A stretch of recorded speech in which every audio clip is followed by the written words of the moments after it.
درود پاک کب کب کہاں کہاں اور کیسے کیسے کام آتا ہے۔ ایک بہت ہی خوبصورت واقعہ، بڑا ایمان افروز واقعہ ہے جو میں آپ کے سامنے پیش کرتا ہوں۔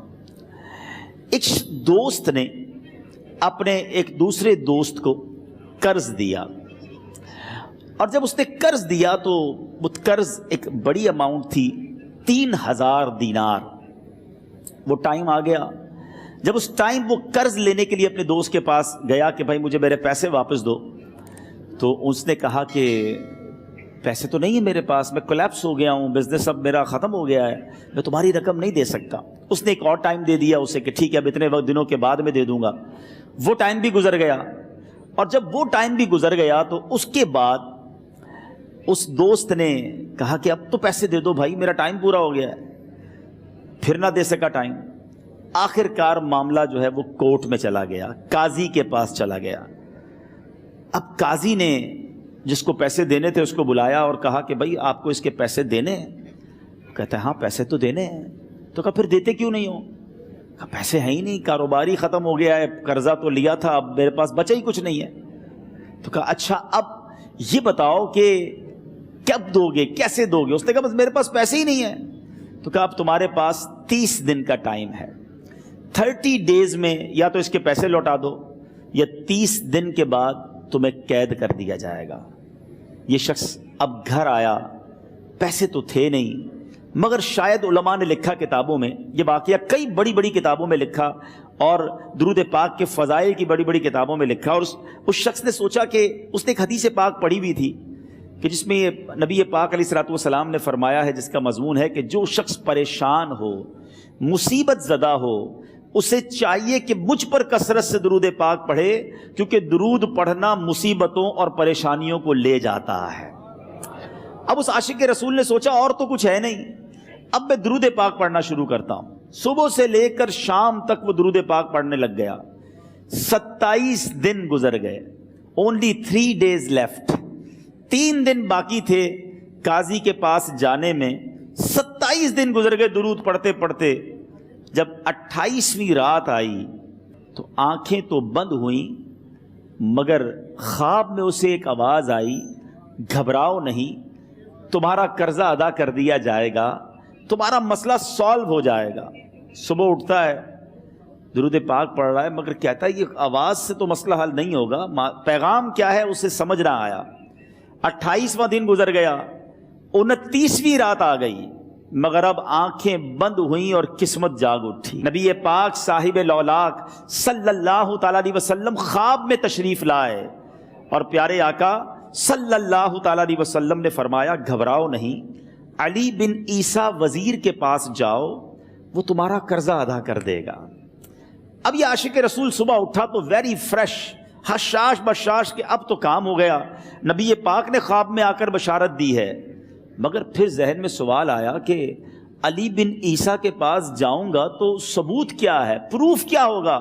میں جا کر اس کو کہوں گا کہ میرا قرضہ دے دو، تو ایسے تو قرضہ نہیں دے دینا، اور میں نے اس کو کہا کہ مجھے نبی پاک نے خواب میں کہا ہے، اور اس نے اگر مجھ سے کوئی نشانی مانگی تو میں نشانی کیا دوں گا؟ آخری دن تھا، 29واں دن تھا، وہ بھی درود پڑھتے پڑھتے گزر گیا۔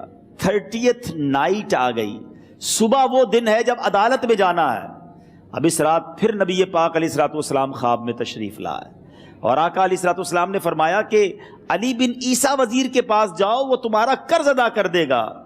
کہ حضور چلا تو جاؤں گا، لیکن اگر وزیر نے مجھ سے کوئی نشانی طلب کی تو میں کیا جواب دوں گا؟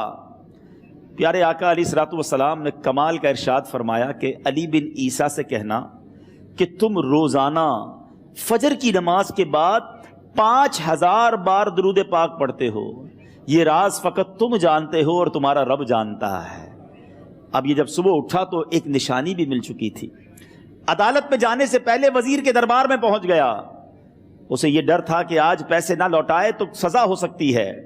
جب وزیر کے دربار میں پہنچا تو وزیر اپنے مشیروں کے ساتھ بیٹھا تھا۔ کہا مجھے آپ سے بات کرنی ہے۔ کہا بتاؤ کیا بات کرنی ہے؟ کہا میں ایک پیغام لایا ہوں آپ کے لیے۔ اچھا کس کا پیغام لائے ہو؟ کہا میں نبی پاک جناب محمد مصطفیٰ صلی اللہ تعالیٰ علیہ وسلم کا پیغام لایا ہوں۔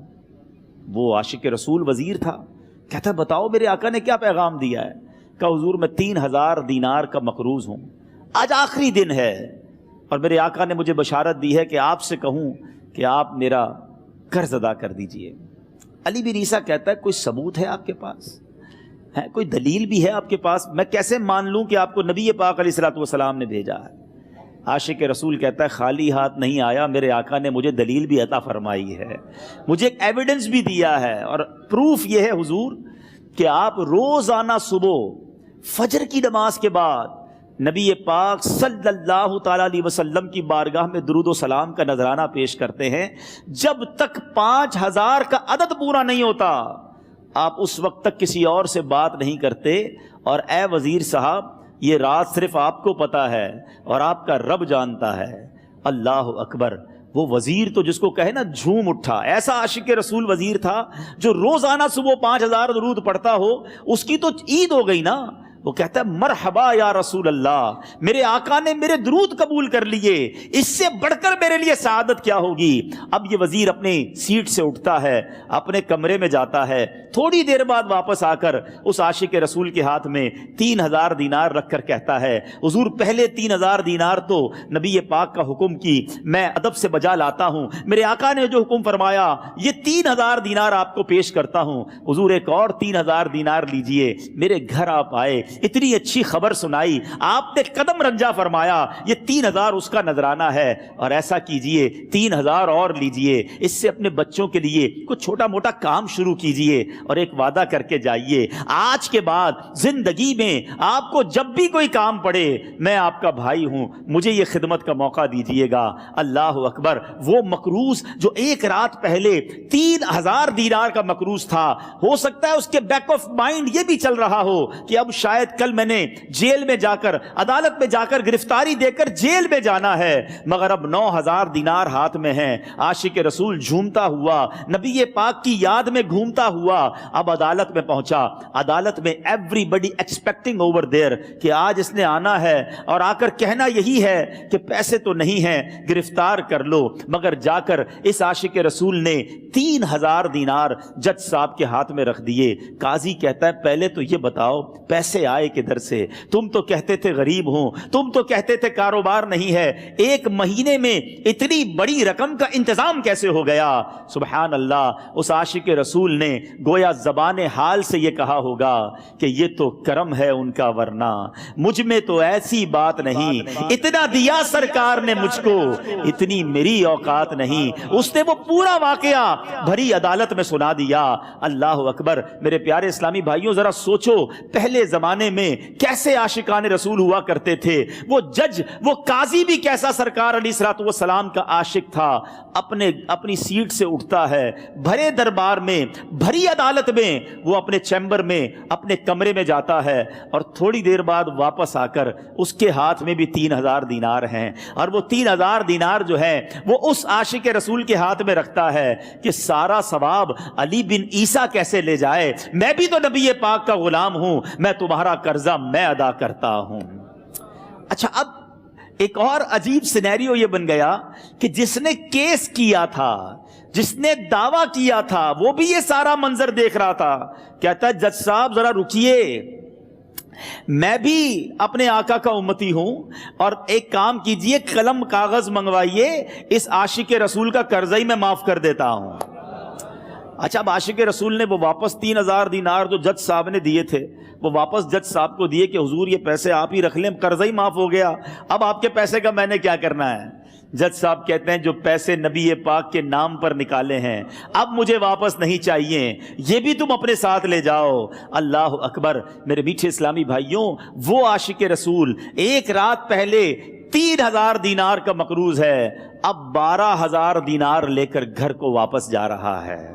اس ایک واقعے کے اندر جو ہم سب کے لیے درس ہے، جو ہم سب کے لیے پیغام ہے، شاعر لکھتے ہیں نا، دکھوں نے تم کو جو گھیرا ہو تو درود پڑھو،